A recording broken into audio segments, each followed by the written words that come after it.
Thanks for watching. If you liked this video, make sure to subscribe for more. Children on a Country Road by Franz Kafka.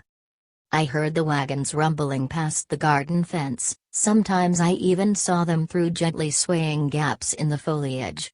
How the wood of their spokes and shafts creaked in the summer heat. Laborers were coming from the fields and laughing so that it was a scandal. I was sitting on our little swing, just resting among the trees in my parents' garden.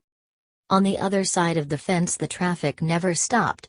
Children's running feet were past in a moment, harvest wagons with men and women perched on and around the sheaves darkened the flower beds. Toward evening I saw a gentleman slowly promenading with a walking stick, and a couple of girls who met him arm in arm stepped aside into the grass as they greeted him. Then birds flew up as if in showers. I followed them with my eyes and saw how high they soared in one breath, till I felt not that they were rising but that I was falling, and holding fast to the ropes began to swing a little out of sheer weakness. Soon I was swinging more strongly as the air blew colder and instead of soaring birds, trembling stars appeared. I was given my supper by candlelight. Often both my arms were on the wooden board and I was already weary as I bit into my bread and butter. The coarse mesh window curtains bellied in the warm wind and many a time some passer-by outside would stay them with his hands as if he wanted to see me better and speak to me. Usually the candle soon went out and in the sooty candle smoke the assembled midges went on circling for a while.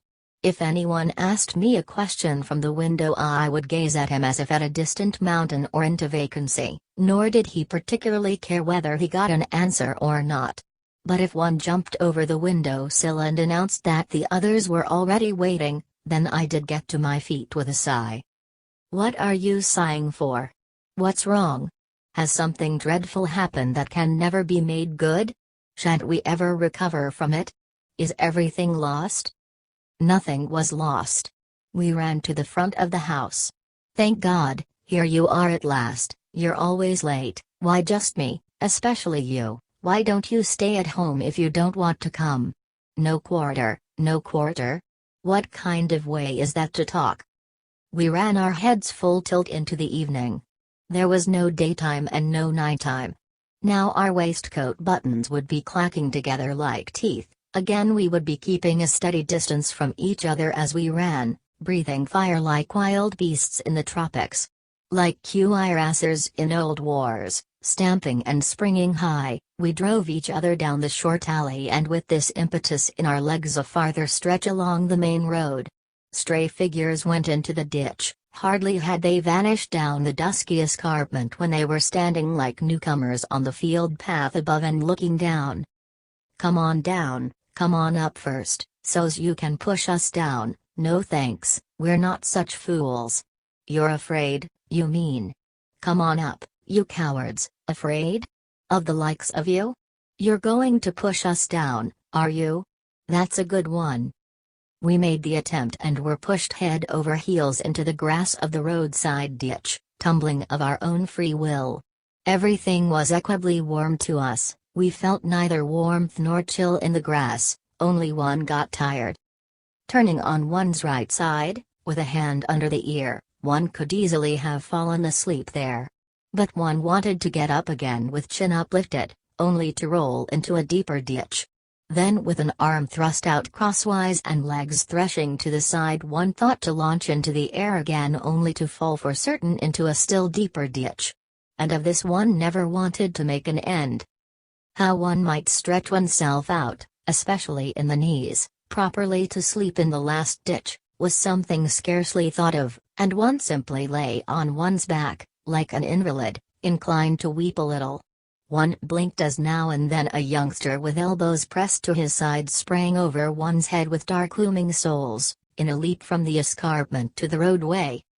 The moon was already some way up in the sky. In its light a mail coach drove past. A small wind began to blow everywhere, even in the ditch one could feel it, and nearby the forest began to rustle. Then one was no longer so anxious to be alone. "Where are you? Come here, all together. What are you hiding for? Drop your nonsense. Don't you know the mail's gone past already?" "Not already, of course, It went past while you were sleeping. I wasn't sleeping. What an idea. Oh, shut up, you're still half asleep. But I wasn't. Come on. We ran bunched more closely together, many of us linked hands. One's head could not be held high enough, for now the way was downhill. Someone whooped an Indian war cry, our legs galloped us as never before, the wind lifted our hips as we sprang. Nothing could have checked us, we were in such full stride that even in overtaking others we could fold our arms and look quietly around us. At the bridge over the brook we came to a stop, those who had overrun it came back. The water below lapped against stones and roots as if it were not already late evening. There was no reason why one of us should not jump onto the parapet of the bridge. From behind clumps of trees in the distance a railway train came past, all the carriages were lit up, the window panes were certainly let down. One of us began to sing a popular catch, but we all felt like singing. We sang much faster than the train was going, we waved our arms because our voices were not enough, our voices rushed together in an avalanche of sound that did us good. When one joins in song with others it is like being drawn on by a fish hook. So we sang, the forest behind us, for the ears of the distant travelers. The grown-ups were still awake in the village, the mothers were making down the beds for the night. Our time was up. I kissed the one next to me, reached hands to the three nearest, and began to run home. None called me back. At the first crossroads where they could no longer see me I turned off and ran by the field paths into the forest again. I was making for that city in the south of which it was said in our village. There you'll find queer folk. Just think, they never sleep. And why not? Because they never get tired. And why not? Because they're fools. Don't fools get tired? How could fools get tired? Thanks for watching. If you liked this video, make sure to subscribe for more.